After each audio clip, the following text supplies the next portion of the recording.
और अच्छी खासी संख्या में चीन के लोग भी आ गए हैं। न वहां कोई हमारी सीमा में घुस आया है, न ही कोई घुसा हुआ है, न ही हमारी कोई पोस्ट किसी दूसरे के कब्जे में है।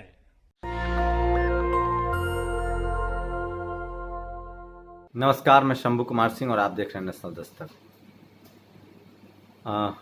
क्या अब भी इस देश का जो वो तबका जो बहुत ज़्यादा पढ़ा लिखा अपने आप को कहता है, जिसका कब्जा है मीडिया पर, college, university, judiciary, bureaucracy, business, क्या अभी भी उसको लगता है कि कल जो प्रधानमंत्री नरेंद्र मोदी ने कहा कि लद्दाख में किसी ने घुसपैठ नहीं की है और हमारी सीमा सुरक्षित है, क्या ये बात सही है? और क्या जो 20 जवान शहीद हुए हैं वो चीन की सीमा में घुस गए थे या चीन हमारे अंदर घुस आया था और जिसको उन्होंने मार के भगा दिया?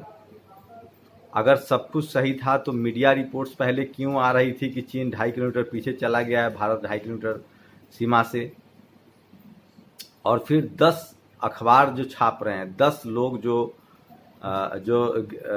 बंधक बनाए गए थे वो क्यों हुआ था और ये पूरी लड़ाई क्यों हुई? इन तमाम को लेकर भले प्रधानमंत्री ने बोला हो, लेकिन अभी भी इस देश में डेमोक्रेसी बची हुई है और बहुत ऐसे जनरल कैटेगरी के ही पूर्व फौजी हैं जो बोलने लगे हैं और बोल रहे हैं। पॉलिटिकल पार्टियां तो बोल ही रही, वो बाद में दिखाऊंगा, लेकिन सबसे पहले जो फौजियों ने बोला है वो बता दूं मैं आपको। तो आखिरकार सरकार ने माना कि गलवान में चीन के एलएसी पार करने के कारण हिंसा हुई, देश की सभी सीमाएं सुरक्षित है, एलएसी पर बदलाव की कोशिश बर्दाश्त नहीं की जाएगी। दरअसल कल जिस तरह से प्रधानमंत्री ने कहा था, उसके बाद आज एक ट्वीट आया है पीटीआई के हवाले से और उसमें कहा गया है कि गॉव इशूज क्लैरिफिकेशन। कल प्रधानमंत्री नरेंद्र मोदी ने जो बयान दिया कि कोई घुसपैठ नहीं हुई है और कोई सारी सीमाएं सुरक्षित है, उसके बाद सरकार एक क्लैरिफिकेशन दे रही है, लेकिन तब तक काफ़ी देर हो चुका है और लोग लगातार सवाल पूछ रहे हैं। तो चीन ने साफ साफ कह दिया कि पूरी गलवान घाटी जो है वो उनका है और मैं कुछ बड़े लोगों की बात बताऊंगा कि किस तरह से लोग लिख रहे हैं। विजेंदर सिंह जो पूर्व बॉक्सर हैं, उन्होंने कहा है झूठ का बादशाह। किनको कहा है आप लोग पता है? अखिलेश यादव ने कहा है प्रधानमंत्री जी के भारत चीन एलएसी कथन से भ्रमित होकर जनता पूछ रही कि यदि चीन हमारे इलाके में नहीं घुसा तो फिर हमारे सैनिक किन हालातों में शहीद हुए और क्या इस कथन से चीन को क्लीन चिट दी जा रही है? लेकिन सेना के जवान जिस तरह से बात कर रहे हैं, मैं वो चाहता हूं सबसे पहले आपको बता दूं। अखबार का ये है भारतीय सीमा में न कोई घुसा न कोई कब्जा, मोदी। वही अखबार हेडलाइन लगा रहा है चीन ने हमारे 10 सैनिक छोड़े पर जमीन नहीं छोड़ने पर अड़ा। और अब मैं आपको कुछ कर्नल अजय शुक्ला, क्या हमने नरेंद्र मोदी को आज टेलीविजन पर भारत चीन की सीमा रेखा को नए सिरे से खींचते हुए नहीं देखा? लेफ्टिनेंट जनरल मेजर प्रकाश मेनन, मोदी ने समर्पण कर दिया है और कहा कि कुछ हुआ ही नहीं, भगवान बचाए। इन्होंने चीन की बात को ही दोहराकर राष्ट्रद्रोह नहीं किया। इसमें कानूनी संवैधानिक स्थिति क्या है, कोई बताए। सोचिए, चीन जो कह रहा था कि हमने कोई घुसपैठ नहीं की है, जबकि उसने 20 सैनिकों को शहीद कर दिया, मोदी जी ने उसको सही ठहरा दिया। क्या अब भी मोदी जी के जो पढ़े लिखे भक्त हैं उनको लगा कि ये 56 इंच वाले हैं, मजबूत प्रधानमंत्री हैं, देश को विकास कर रहे हैं? सब कुछ बर्बाद हो रहा है। मेजर जनरल सैंडी थापर, न तो कोई अतिक्रमण हुआ और न किसी भारतीय चौकी को गवाया। हमारे लड़के चीन की सीमा में घुसे थे उन्हें खदेड़ने के लिए, यही तो पीएलए कह रही है। हमारे बहादुर 20 जवानों के बलिदान पर, जिनमें 16 बिहार के हैं, महज 48 घंटों में पानी फेर दिया। शर्मनाक। ये मैं नहीं कह रहा हूं, ये सब सेना के जवान कह रहे हैं। क्या इन पर आप FIR कीजिएगा? Major DP Singh, major Virendra Dhanoa, क्या हम पूछ सकते हैं मरते मारते कहाँ मरे? क्या हम पूछ सकते हैं मारते मारते कहाँ मरे? मतलब सीमा के उस पार मरे या सीमा के इस पार मरे? अगर घुसपैठ नहीं हुआ तो भारतीय फौज किससे लड़ रही थी, किसको भगा रही थी? तो क्या भारतीय फौज ने घुसपैठ किया? मेजर डीपी सिंह, प्रधानमंत्री को सुना, मेरे या किसी भी सैनिक के जज्बे को कोई नुकसान नहीं पहुंचा सकता। मैंने सोचा था वो उसे और ऊंचा उठाएंगे, मैं गलत सोच रहा था। आज के टेलीग्राफ से सुब्रमण्यम स्वामी ने साफ साफ कहा है, जो बीजेपी के सांसद हैं, कि चीन ने डोकलाम पर जो अमेरिका में समझौता हुआ उसे तोड़ दिया है और उसने पूरे डोकलाम पर कब्जा कर लिया है। ये मैं नहीं कह रहा हूं, ये सुब्रमण्यम स्वामी ने ट्वीट किया है। और सुशांत सिंह जो रक्षा मामलों के पत्रकार हैं इंडियन एक्सप्रेस में, उन्होंने ट्वीट किया है, लद्दाख में भारतीय सेना के पास मौजूद हर नक्शे में LAC फिंगर 8 से होते हुए पैंगांग तोसो जा रही है। आज चीनी सेना इसके 8 किलोमीटर पश्चिम में विद्यमान है, बंकर खोज चुकी है, चौकियां बन चुकी है। ये किसकी टेरिटरी है प्रधानमंत्री महोदय? वो सवाल पूछ रहे हैं। मेजर DP सिंह देश के लिए करगिल युद्ध में लड़े और घायल हुए मेजर DP सिंह ने लिखा है, कोई किसी सैनिक का या मेरा मॉडल डाउन नहीं कर सकता। मैं समझता था कि PM स्कोर ऊंचा कर सकते, उनको सुना मैं गलत था। वो सारे रड्स की तस्वीरें और डंडा की तस्वीरें, लेफ्टिनेंट जनरल रामेश्वर राव, यह बेहद दुर्भाग्यपूर्ण दिन। मेरे 3 स्टार्स को धन्यवाद कि मैं रिटायर हो चुका हूं और मेरा बेटा फौज में नहीं है, ये लेफ्टिनेंट जनरल रामेश्वर रॉय ने कहा है। कर्नल अशोक वेटरन जो रिटायर है, उन्होंने कहा है। रिटायर कर्नल अशोक का कहना है कि विपक्ष को मोदी जी के विरुद्ध अविश्वास प्रस्ताव लाना चाहिए और बीजेपी को कहना चाहिए कि वे किसी समझदार और संवेदनशील व्यक्ति को प्रधानमंत्री के लिए प्रस्तुत करे। ये सब मैं नहीं कह रहा हूं, ये सब सेना के जवान कह रहे हैं, सेना के रिटायर अधिकारी कह रहे हैं। और ये सारे ट्वीट्स आपको दिखाया जा रहा है, इसलिए उन पर FIR कीजिए आप। अखबार के लोग कटिंग्स लगा रहे हैं, भारतीय सीमा में न कोई घुसा न कोई कब्जा। सबसे बड़ा झूठ बोला जा रहा है। वहीं बिहार चुनाव की तैयारी शुरू हो चुकी है। प्रधानमंत्री सोचिए, कह रहे हैं कि बिहार को इसका गर्व होता है, मतलब हमारे जवान शहीद हो रहे हैं और हम गर्व करें। अकाउंटेबिलिटी तय होनी चाहिए प्रधानमंत्री जी कि क्यों शहीद हुए हैं। तो लगातार मैं चाहता हूं कि मैं किसी, आम लोग तो सवाल कर ही रहे हैं, बड़े पत्रकार है। PM says China has not entered Indian territory और taken any military post, then what all the ongoing national outreach about. सोचिए, मतलब क्या कहा जाए। शहीद संतोष बाबू जी, माफ करना, आपके देश की जनता ने ऐसे आदमी को तख्त पर बिठाया जिसने आपकी और आपके साथियों को शहादत को मजाक बना दिया। देश कभी माफ नहीं करेगा ऐसे प्रधानमंत्री को। तो सोचिए किस तरह से लगातार सेना को लेकर जो फैसले आए हैं उसको लेकर लोग लगातार। चाइना ने अपने जो इंडियन एम्बेसी है वहां पर एक प्रेस रिलीज जारी किया, उसमें साफ कहा है कि पूरा का पूरा जो सुब्रमण्यम स्वामी कह रहे हैं डोकलाम पर उनका कब्जा हो चुका है। और चीन कह रही है कि गलवान, पूरा जो गलवान वैली है वो गलवान वो मेरी चीन की वैली है। और प्रधानमंत्री वही कह रहे हैं, मतलब जो चीन कब्जा जमा लिया है उस पर भारत का नहीं था, वो गलवान है, गलवान का। चीन कहता है सब उनका है, हम भी कुछ कहते थे फिर हम कुछ और कहने लगे, आगे क्या कहेंगे पता नहीं। और स्वाति चतुर्वेदी ने ट्वीट किया है, उसके बाद P चिदम्बरम ने ट्वीट किया है कि कोई घुसपैठ नहीं हुई तो फिर सेना कैसे मरी। पुष्पेश पंत, ये वो तमाम लोग हैं जो कल तक मोदी जी के सलाहकार थे। Don't know why I am remind to the movie, no one killed Jessica. BBC ने, याद आ रहा है मैं देश नहीं बिकने दूंगा, BBC हंसराज मीणा ट्वीट किया है। और BBC ने साफ देविंदर सिंह को,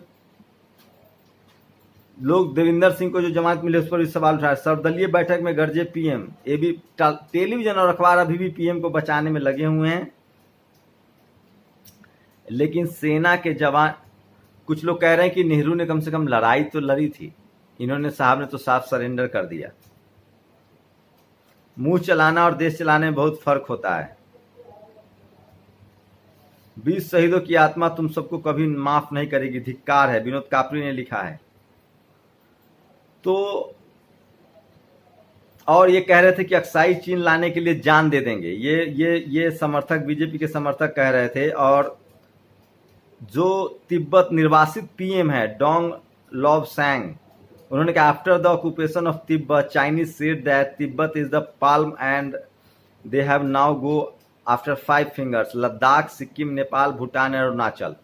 जो तिब्बत के निर्वासित PM है उन्होंने कहा है कि चीन का कहना है कि तिब्बत उसका हथेली है और उसकी जो 5 उंगलियां हैं वो है लद्दाख कब्जा करना है, सिक्किम कब्जा करना है, नेपाल, भूटान और अरुणाचल। सोचिए, कुछ बड़े सवाल है। और जो मैं आपको बताना चाहता था कि आप सोचिए कि जब क्या स्थिति हो गई है। ये भक्त कह रहे थे, इनके समर्थक कहते थे, वो देश के प्रधानमंत्री, हम सबके प्रधानमंत्री, इनके समर्थक कहते थे कि डंका बज रहा है। सोचिए, चीन हम पर हमला करने के लिए तैयार है, नेपाल हमला करने के लिए तैयार है, पाकिस्तान हमारा दुश्मन है। आप चीन को कैसे मैनेज कर पाएंगे? तीनों तरफ से उसको आपको उसने घेर लिया है। आपकी विदेश नीति फेल हुई है। सोचिए, आज जब हम मुसीबत में है, देश मुसीबत में था, तो न अमेरिका बोला आपके पास, न रसिया बोला आपके पास, जबकि साहब वास्को डी गामा बने पूरी दुनिया घूम रहे थे। सबसे ज्यादा विदेश टूर करने वाले प्रधानमंत्री का एक दोस्त नहीं मिला दुनिया में जो चीन की मुहजोरी के खिलाफ हमारे सैनिक शहीद हुए उसके लिए कुछ बोल सके। अच्छा, नेतन्याहू, इनके इजराइल से तो याराना था, वही बोल देता। पड़ोसी देश श्रीलंका का सारी विदेश नीति को धक्का मार दिया गया और सब कुछ इवेंट मैनेजमेंट किया गया है और ये समझ नहीं रहे हैं। इसीलिए शायद दिलीप मंडल ने सही लिखा है कि इनके बस में है दलितों का आरक्षण खत्म कर दो, मुसलमानों को लिंच कर दो, पत्रकार पर एफआईआर दर्ज कर दो, बस यही कर सकती है ये सरकार। अब मैं कुछ आम लोगों के रिएक्शंस आपको जल्दी से पढ़ के सुना दूं ताकि वीडियो बहुत ज्यादा लंबा ना हो। और मतलब क्या बताया जाए, सबको पता चल गया है क्या। अब भी जो भक्त हैं, जो समर्थक है बीजेपी के, और जो टेलीविजन तो उनको बचाएगा क्योंकि वो पैसा ले रहे हैं। तो आरजेडी ने इसको लेकर कमेंट किया है और पेट्रोलियम के प्राइस जो है फिर से 51 पैसे बढ़ गए हैं। मतलब पिछले 14 दिन में 8.5 रुपया जो है पेट्रोल और 7.5 रुपये जो है वो डीजल के दाम बढ़े हैं। और प्रधानमंत्री ने कह दिया कि बिहार के 16 जवान शहीद हुए हैं, 15 जवान शहीद हुए हैं, तो आपको गर्व होना चाहिए, तो इसी बात पर आप उनको वोट दे दीजिए। तो चुनाव की तैयारी भी शुरू हो गई है और लोग ट्वीट करा रहे हैं कि बीसीसीआई के जो सेक्रेटरी है जय शाह, अमित शाह के बेटे हैं, उनको देशभक्ति साबित करनी चाहिए और आईपीएल से चीनी कंपनियों को बाहर करना चाहिए और वीवो जो कि चाइनीज कंपनी है उसको खत्म करना चाहिए। हम भारत के इलाके में नहीं घुसे, न कोई हमारी सीमा में घुसा और न ही हमारी कोई पोस्ट कब्जे में की। क्या इन बयानों के मतलब में कोई अंतर है? हम भारत के इलाके में नहीं घुसे, न कोई हमारी सीमा में घुसा और न ही हमारी कोई पोस्ट कब्जे में की। तो लगातार लोग लिख रहे हैं और चीन ने हमारे 20 सैनिकों को शहीद कर दिया और जैसा आईपीएल से चीनी कंपनियों को बाहर नहीं कर पा रहे हैं, शर्मनाक। उसके बाद एक और वीडियो संजय सिंह ने शेयर किया है, जो मेंबर ऑफ पार्लियामेंट है, इनको जानबूझकर मीटिंग में नहीं बुलाया गया था। इस वीडियो को जरूर देखिए, आपको साफ समझ आएगा कि भारत के प्रधानमंत्री ने सेना के स्वाभिमान को ऐसे चोट पहुंचाई है। जिस जमीन के लिए हमारे वीर सपूत ने वर्षों तक संघर्ष किया, अपनी जान की कुर्बानी दी, उस पर भाजपा सरकार ने अपना दावा छोड़ दिया और चीन का दावा मान लिया है। उमाशंकर सिंह कह रहे हैं कि अगर प्रधानमंत्री ने टीवी पर आके कहा कि न कोई घुसपैठ हुई है और न कोई कब्जा हुआ है, तो अब वो सफाई क्यों दे रहे हैं और पीएमओ ऑफ क्लैरिफिकेशन क्यों दे रहा है? लास्ट दिलीप मंडल ने कहा, इनसे तो बस किसी गरीब, मजदूर, दलित, आदिवासी, मुसलमान की लिंचिंग करा लीजिए, सिर्फ इसी बात के वीर हैं। भारत पहली बार बिना लड़ाई लद्दाख का हिस्सा चीन को दे दिया। ये लिखा है डॉक्टर उदित राज ने। और निधि कुलपति जो एनडीटीवी के पत्रकार ने लिखा, ये तो सारी गलवान घाटी का दावा कर रहे हैं, क्या इसे मान रहे हैं? प्रशांत जो पीके हैं, पीके को सब जानते, कोरोना की लड़ाई 21 दिन में जीती गई और चाइना से लड़ने तो कोई आया ही नहीं। अब बचा आर्थिक विकास, तो उसको सरकारी डेटा वाले ही ठीक कर लेंगे। चिंता की कोई बात नहीं है क्योंकि सरकार बता रही कि सब ठीक है। बाकी आत्मनिर्भर बनने के लिए चुनाव प्रचार से जुड़े रही, झूठी सरकार उन्होंने कहा है। अखिलेश यादव ने एक ट्वीट और किया है कि यूपी में अगर आप कलम उठाइएगा, पत्रकारिता कीजिएगा तो आप पर एफआईआर कर देगा। और उन्होंने यूपी को कहा है FIR Pradesh. Uttar Pradesh the home of FIR, मतलब सबसे ज्यादा एफआईआर वहीं हो रहे हैं। और स्टार न्यूज, एबीपी न्यूज ने तो अंत कर दिया। उन्होंने दो ज्योतिष बैठा के कहा है कि नेपाल क्या करने वाला है, नेपाल से कब लड़ना चाहिए। तो प्रधानमंत्री खुद ज्योतिष के सहारे बैठ गए हैं। तो ये कुछ बड़ी खबरें थी, लेकिन हम और आप सोचिए, जब कोई घुसा नहीं, हमारे सीमा में कब्जा नहीं हुआ, तो हमारे जवान क्यों शहीद हुए? मीडिया खबरें क्यों लगातार चला रही थी? इन्हीं की मीडिया। तो आप समझ लीजिए कि देश कितना सुरक्षित है और सिर्फ पार्टी अपना चेहरा चमकाने के लिए देश को कहीं पीछे छोड़ दिया गया। लेकिन मैं दावे के साथ कह सकता हूं, इस देश के वो लोग जिनको मुसलमानों को मारने, आरक्षण खत्म करने और जातिवाद कायम करने में मजा आता है, वो किसी कीमत पर पीएम की आलोचना नहीं करेंगे, क्योंकि उन्होंने ये सरकार ही चुनी है तरक्की के लिए नहीं, विकास के लिए नहीं, स्कूल, कॉलेज, अस्पताल के लिए इन्होंने सरकार चुनी है कि मुसलमानों को मारा जाए, आरक्षण खत्म किया जाए और जाति व्यवस्था को मजबूत किया जाए, जो आरएसएस का एजेंडा है। और अब तो सब कुछ पानी की तरह साफ है कि हमारे 20 जवान शहीद होते हैं। 2 महीने से खबरें चल रही कि चीन घुसपैठ कर रहा है और प्रधानमंत्री एक शब्द में कह देते हैं कि ऐसा कुछ नहीं हुआ है और चीन का नाम तक नहीं लेते हैं। इसीलिए एक बड़ी सवर्ण महिला पत्रकार हैं जो बहुत कास्टिस्ट है, घोर कास्टिस्ट है, मृणाल पांडे। उन्होंने लिखा है कि भारत में लोग पति का नाम नहीं लेते हैं। ये मोदी जी के लिए उन्होंने कहा है, मैं नहीं कह रहा हूँ। सब लोगों पर, सेना के तमाम लोगों के ट्वीट्स बताएं, उन पर केस कीजिए। और ये साफ हो गया है कि देश जो है वह सुरक्षित हाथों में, ये सेना के जवान कह रहे हैं। आपकी क्या प्रतिक्रिया है? प्रधानमंत्री सच बोल रहे हैं या झूठ बोल रहे हैं? अपनी प्रतिक्रिया जरूर दीजिए। शुक्रिया। नेशनल दस्तक की आपसे गुजारिश है कि अगर इसको बचाना चाहते हैं तो नेशनल दस्तक को सब्सक्राइब करने के लिए रेड कलर के सब्सक्राइब बटन को दबाएं, फिर बेल आइकन की घंटी दबाएं। नेशनल दस्तक को बचाने के लिए बहुत जरूरी है कि हर खबर को शेयर करें, लाइक करें, कमेंट जरूर करें।